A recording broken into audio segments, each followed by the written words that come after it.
Abandonment to Divine Providence. By Father Jean-Pierre de Caussade, S.J. Book 1.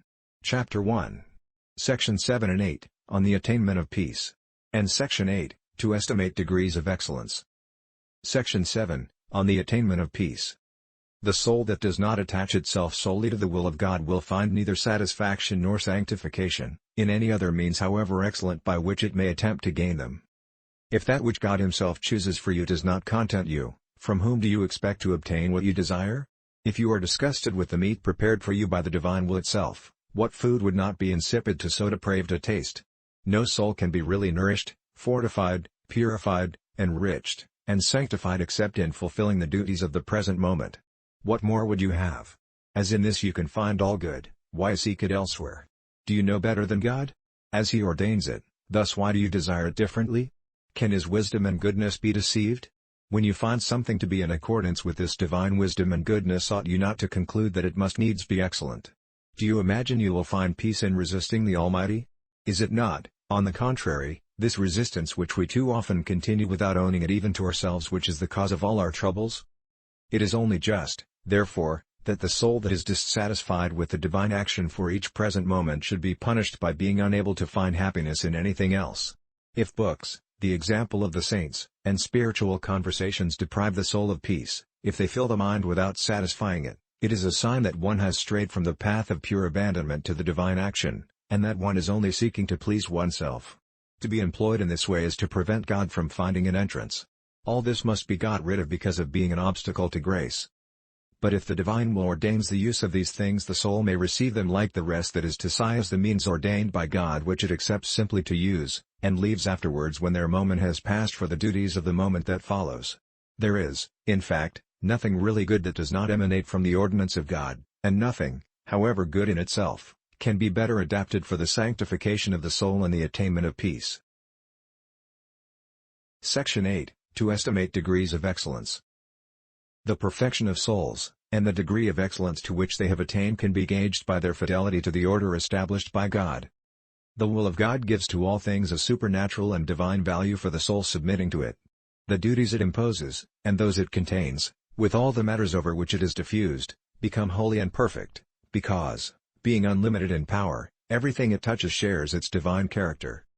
But in order not to stray either to the right or to the left, the soul should only attend to those inspirations which it believes it has received from God, by the fact that these inspirations do not withdraw it from the duties of its state. Those duties are the most clear manifestation of the will of God, and nothing should take their place. In them there is nothing to fear, nothing to exclude, nor anything to be chosen. The time occupied in the fulfillment of these duties is very precious and very salutary, for the soul by the indubitable fact that it is spent in accomplishing this holy will.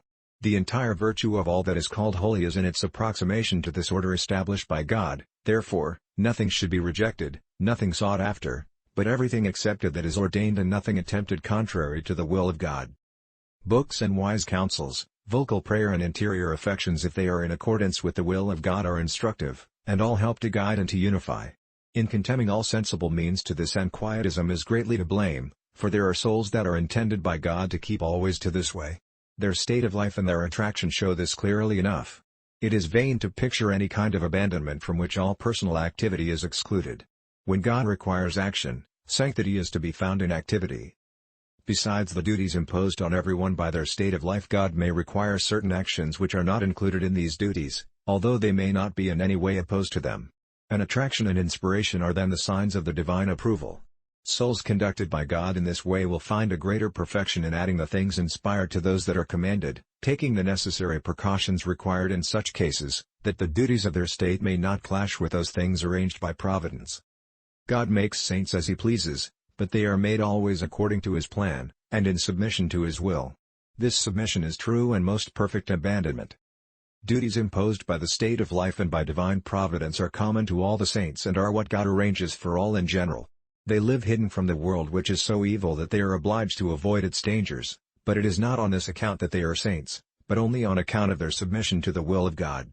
The more absolute this submission becomes, the higher becomes their sanctity. We must not imagine that those whose virtue is shown in wonderful and singular ways, and by unquestionable attractions and inspirations, advance less on that account in the way of abandonment. From the moment that these acts become duties by the will of God, than to be content only to fulfill the duties of a state of life, or the ordinary inspirations of providence would be to resist God, whose holy will would no longer retain the mastery of the passing moments, and to cease practicing the virtue of abandonment. Our duties must be so arranged as to be commensurate with the designs of God, and to follow the path designated by our attraction. To carry out our inspirations will then become a duty to which we must be faithful. As there are souls whose whole duty is defined by exterior laws, and who should not go beyond them because restricted by the will of God, so also there are others who, besides exterior duties, are obliged to carry out faithfully that interior rule imprinted on their hearts. It would be a foolish and frivolous curiosity to try to discover which is the most holy. Each has to follow the appointed path. Perfection consists in submitting unreservedly to the designs of God, and in fulfilling the duties of one's state in the most perfect manner possible. To compare the different states as they are in themselves can do nothing to improve us, since it is neither in the amount of work, nor in the sort of duties given to us that perfection is to be found. If self-love is the motive power of our acts, or if it be not immediately crushed when discovered, our supposed abundance will be in truth absolute poverty because it is not supplied by obedience to the will of God. However, to decide the question in some way, I think that holiness can be measured by the love one has for God, and the desire to please Him, and that the more His will is the guiding principle, and His plans conform to and loved, the greater will be the holiness, no matter what may be the means made use of. It is this that we notice in Jesus, Mary, and Joseph. In their separate lives there is more of love than of greatness, and more of the spirit than of the matter. It is not written that they sought holiness in things themselves, but only in the motive with which they used them. It must therefore be concluded that one way is not more perfect than another, but that the most perfect is that which is most closely in conformity with the order established by God, whether by the accomplishment of exterior duties, or by interior dispositions. Next video, Book 1, Chapter 1. Section 9, Sanctity Made Easy. Thanks.